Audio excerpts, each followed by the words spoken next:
नमस्कार दोस्तों, master story channel में आप सभी का स्वागत है। आज की कहानी है सास भी कभी बहू थी। सुनो जी, 21 मिठाई के डिब्बे मंगवा लो। अपनी सहेलियों और आसपास के घरों में भी तो मिठाई बंटवानी है। आखिर मेरे इकलौते बेटे की सगाई हुई है और खुशियाँ तो जितनी बांटो उतना कम है। मैं आज बहुत ही खुश हूँ। विश्वास नहीं हो रहा है कि मेरे बेटे विनय की सगाई हो गई है। सुषमा जी चहकते हुए बोली, अब तो यकीन कर लो, यह देखो अपनी होने वाली बहू विनीता कितनी सुंदर है। दोनों की जोड़ी बहुत अच्छी रहेगी। और कल तो मजा आ गया। बहू के घर वालों ने कितना अच्छा स्वागत किया था और कितना कुछ दिया है। हमारे विनय के तो नसीब खुल गए। वह भी इकलौती बेटी है और हमारा विनय भी इकलौता बेटा है। दोनों घरों की जायदाद पर दोनों का पूरा हक रहेगा। सच में विनय के तो भाग्य ही खुल गए। पत्नी के साथ बहुत सी लक्ष्मी भी मिल रही है। और धर्मेंद्र बाबू हंसने लगे। तभी विनय अंदर आता हुआ दिखाई देता है। दोनों उससे कुछ कहना चाहते हैं, पर विनय शायद विनीता से फोन पर बात कर रहा था, तो चुपचाप अपने कमरे में चला गया। लो, बेटा तो अभी से बदल गया, बहू के वश में हो गया। सुषमा जी यह कहकर जोर से हंसने लगी। तुम भी ना, नई नई सगाई हुई है। आजकल सारे बच्चे खूब सारी बातें करते हैं। फिर यह हमारा जमाना तो नहीं रहा कि माँ बाप ने जहाँ कह दिया वहीं हाँ भर दी। पहले तो शादी के बाद ही मुंह दिखाई होती थी। आजकल की तरह नहीं कि रोज मिलते हैं और फोन पर बात कर ली। धर्मेंद्र बाबू ने ठहाका लगाया। आज दोनों पति पत्नी बहुत खुश थे। बेटे की सगाई की खुशी में उन्हें पल पल उत्साह और खुशी महसूस हो रही थी। तभी घंटी बजती है। अरे, मिठाई आई होगी। खुद से ही बात करते हुए सुषमा जी ने दरवाज़ा खोला और पैसे दे दिए। आंटी जी, यह लो चेंज। मिठाई लाने वाला लड़का पैसे देते हुए बोला। सुषमा जी ने उसे देखा और बोली, तू रख ले। मेरे बेटे की सगाई की खुशी में तू भी अपना मुंह मीठा कर लेना। वह लड़का मुस्कुराया। उसने भी बधाई दी और चला गया।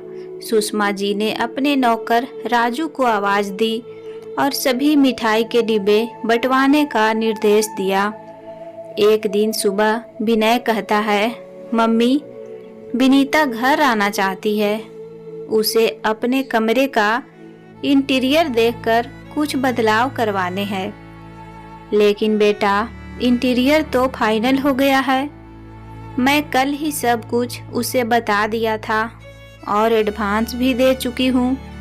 सुषमा ने कहा, लेकिन मम्मी, वह तो विनीता का कमरा है, तो वह अपने हिसाब से ही कमरे में साज सज्जा करवाएगी। फिर हम वापस पैसे थोड़े मांग रहे हैं, बस वह अपनी पसंद से कलर और फर्नीचर बता देगी। सुषमा का चेहरा उतर गया। ठीक है, जैसी तुम लोगों की मर्जी। और वह कमरे में चली गई। आपने देखा, विनय ने पहली बार मेरी पसंद पर सवाल उठाया है। जरूरी है विनीता अपनी पसंद से अपना कमरा बनवाए। सास ससुर की भी तो कुछ पसंद होती है। मैं भी आजकल के ज़माने के हिसाब से बनवाया है। हाँ, लेकिन कमरा तो विनीता का ही होगा, तो वह अपनी पसंद से अपना कमरा सजाएगी। सुषमा को अपनी शादी का वाकया याद आ गया। जब वह घर पर बहू बनकर आई थी, कमरे के पर्दे देखकर कितना गुस्सा हुई थी। भला ऐसे भी पहल कौन लगवाता है। आपकी माँ की भी अजीब पसंद है। मेरा कमरा है, मुझे अपने तरीके से सजाना है। मेरे कमरे में अपनी पसंद के पर्दे, पेंटिंग और फूलदान होंगे उनकी पसंद के नहीं। थोड़े दिनों बाद ही उन्होंने पूरा कमरा अपनी पसंद से तैयार करवा लिया था। सुषमा जी की सास को दुख हुआ, पर वह कुछ नहीं बोली। सुषमा जी जब आज खुद सास बनने जा रही थी तो उन्हें अपनी सास की बहुत याद आई, पर वह चुप रही और अपने पति से कुछ ना बोली। कुछ दिनों बाद सुषमा बाजार गई और विनीता के लिए कुछ गहने पसंद कर लिए और घर जाकर विनय को बता दिया, मम्मी आपको यह गहने नहीं पहनने हैं, आपको विनीता को साथ ले जाना चाहिए था, उसकी और आपकी पसंद अलग है। मैं कल विनीता को बुला लूँगा तो वह अपनी पसंद के गहने ले लेगी। विनय के मुंह से यह बात सुनकर सुषमा फिर पुराने दिनों में पहुंच गई। वह जब शादी होकर आई थी तो उसकी सास ने अपने पूर्वजों के गहने उसे दिए थे, जिस पर घर की हर बहू का अधिकार होता है। गहने काफी पुराने थे तो उसने पहनने से मना कर दिया। आजकल ऐसे गहने कौन पहनता है? उनके बदले मुझे कुछ नए गहने दिला देते। उन्होंने अपने पति से शिकायत की तो उन्होंने समझाया, सुषमा रख लो, माँ ने इतने प्यार से दिए हैं, तुम अब इस घर की बहू हो और तुम्हें अपने खानदान की विरासत को संभाल कर रखना चाहिए। लेकिन सुषमा नहीं मानी। उसने सारे पुराने गहने बेचकर नए गहने बनवा लिए। सुषमा ने अपनी सास की एक न सुनी। धर्मेंद्र बाबू ने भी समझाया था, इतने जड़ेऊ गहने अब कहाँ मिलेंगे, तुम नए फिर कभी बनवा लेना, पर यह वाले मत बेचो। पर सुषमा ना अपने पति की सुनती थी और ना ही अपनी सास की। वह अपनी यादों से बाहर आई और बोली, ठीक है बेटा, विनीता को कल बुलाकर ले आना और उसकी पसंद के गहने बनवा देंगे, आखिर उसे पहनने हैं। शादी के दिन नज़दीक आ रहे थे। सुषमा ने विनीता को गहने, कपड़े सब उसकी पसंद से ही दिलवा दिए। रात को वह अपने कमरे में आई तो देखा धर्मेंद्र बाबू उदास बैठे हुए हैं। क्या हुआ? बेटे की शादी नज़दीक आ रही है और आप उदास क्यों बैठे हैं? हाँ सुषमा, आज उदास हूँ। बेटे की शादी की बहू को लाने की कितनी खुशी होती है, यह आज मैं समझ पा रहा हूँ। जब मेरी शादी हुई थी तब मेरे माँ बाबूजी भी इतनी ही तैयारी की थी। उन्हें भी बहू को लाने का बड़ा चाव था, पर उन्हें क्या पता था यही बहू उन्हें घर से बेघर कर देगी, वृद्धा आश्रम पहुंचा देगी। आज तुम घर घर मिठाइयाँ बांट रही हो, पर जिनका यह पोता है उन तक तो खबर भी नहीं पहुंची होगी कि विनय की शादी हो रही है। सारे नाते रिश्तेदार, जान पहचान वाले, अड़ोसी पड़ोसी सब होंगे, पर मेरे ही माँ बाबूजी नहीं होंगे। मैं भी मजबूर हूँ। तुमने मुझे कसम देकर जो बांध रखा है, तुमने ही उन्हें वृद्धा आश्रम पहुँचाया है, तो तुम भी ज़्यादा खुश मत हो। क्या पता तुम्हारी बहू भी तुम्हें वहाँ पहुँचा दे और वह सिसकने लगे। क्या आप भी गड़े मुर्दे उखाड़ रहे हो? मेरा मूड मत खराब करो। किसी को नहीं पता कि तुम्हारे माँ बाबूजी वृद्धा आश्रम में हैं। सबको यही पता रखा है कि वह 4 धाम की यात्रा पर गए थे। वहीं पर बस खाई में गिर गई और उनकी लाश तक नहीं मिली। हमारे विनय को भी यही पता है, तो अब आप ढिंढोरा क्यों पीट रहे हो?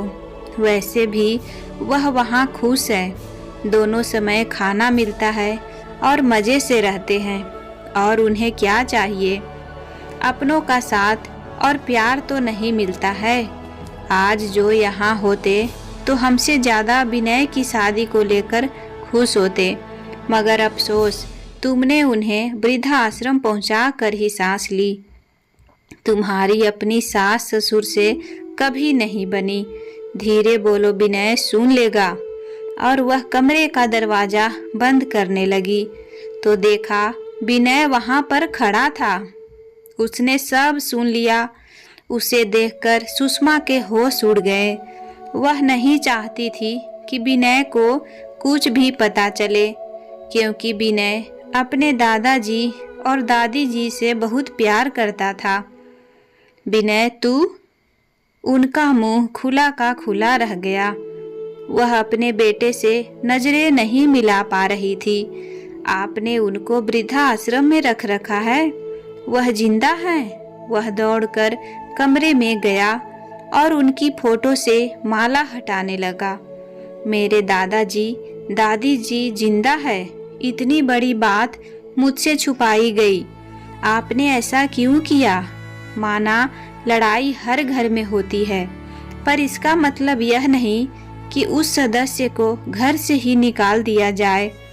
बरसों हो गए मैं उनके प्यार से वंचित रहा। आज मैं भी यह फैसला करता हूँ कि मैं भी शादी के बाद विनीता को लेकर अपना घर में रह लूँगा। मैं यह तो नहीं कर सकता कि मैं अपने मम्मी पापा को घर से बाहर निकालकर वृद्धा आश्रम पहुँचा दूँ, पर मैं तो उनसे अलग रह सकता हूँ। आपसे उनकी सेवा नहीं होती और आप मुझसे यह उम्मीद लगाए बैठे हैं कि आपकी बहू आएगी और आपकी सेवा करेगी। अरे आप तो सेवा के लायक नहीं हैं। जो कर्म किए हैं उसे तो आपको भी भुगतना होगा।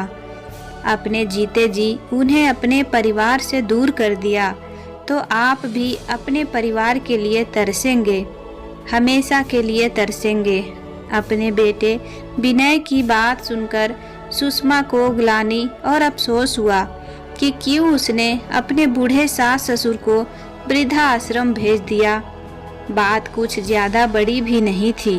जब सुषमा शादी होकर आई थी, उनकी सास ने उसे बड़े प्यार से रखा, पर वह उसे घर गृहस्थी के घर भी सिखाती थी, जिससे सुषमा भड़क जाती थी। उसे लगता था कि वह जो भी कर रही है एकदम से सही कर रही है। उसकी सास उसे बीच बीच में टोकती है तो उसे अच्छा नहीं लगता था। वह गुस्सा हो जाया करती थी। ऐसे ही दिन निकल रहे थे। इसी दौरान विनय का जन्म हुआ तो घर खुशियों से भर गया। सभी मिलकर विनय की परवरिश करने लगे। विनय अब बड़ा हो रहा था तो उसे दादाजी और दादी जी का साथ पसंद आता। वह उसे सुलाते वक्त कहानी सुनाया करती थी और दादाजी उसके साथ में खेला करते थे। विनय अपने मम्मी पापा के पास कम और उनके पास ज़्यादा रहता था। यह बात सुषमा को पसंद नहीं थी। धर्मेंद्र बाबू अपने ऑफिस के काम में व्यस्त रहते थे तो सुषमा अपनी किटी पार्टी और घूमने फिरने में व्यस्त रहती थी। एक दिन पता चला कि विनय के दादाजी की खांसी खत्म ही नहीं हो रही थी, तो उन्होंने डॉक्टर को दिखाया। डॉक्टर ने बताया कि उन्हें टीबी है। हालांकि यह बीमारी लाइलाज नहीं है, पर इसके लिए दवाइयाँ लेनी होगी, तब यह ठीक हो जाएगी। यह सुनकर सुषमा ने सोचा कहीं यह बीमारी विनय को ना लग जाए, क्योंकि विनय दिन भर उन्हीं के पास रहता है। तो उन्होंने धर्मेंद्र बाबू से बात की और उन दोनों को वृद्धा आश्रम पहुंचा दिया।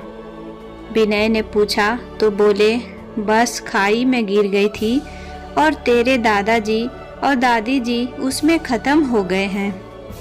यह सच उन्होंने सालों तक छुपा रखा, पर आज यह राज खुल ही गया। मम्मी, आप ऐसा कैसे कर सकती हैं?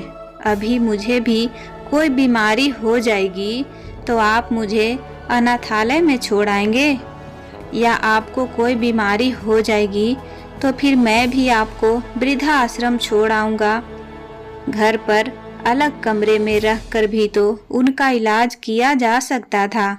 वह दोनों इस घर के बुजुर्ग हैं, इस परिवार का हिस्सा हैं।